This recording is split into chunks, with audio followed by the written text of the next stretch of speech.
പച്ചപ്പ് നിറഞ്ഞ ഈ കാട്ടിലാണ് അപ്പൂസ് താമസിച്ചിരുന്നത്.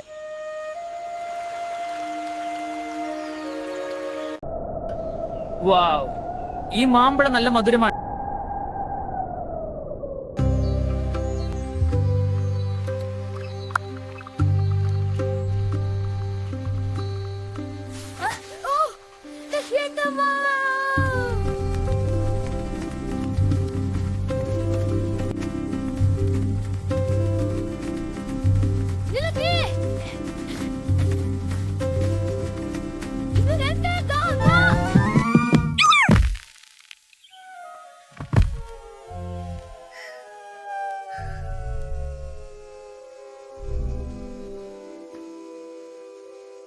അത് എന്താണ്?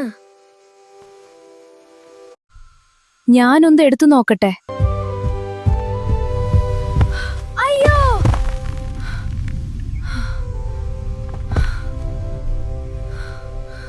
ആരാ നിങ്ങൾ? ഞാൻ വനദേവനാണ്. അപ്പൂസ്, ഈ കാടിനെ ഇവിടെയുള്ള ജീവികളെയും ഇനി നീ സംരക്ഷിക്കണം. ഞാൻ ആദിവാളെടുക്കൂ. ശരി. ഇനി ഞാൻ തയ്യാറാണ്.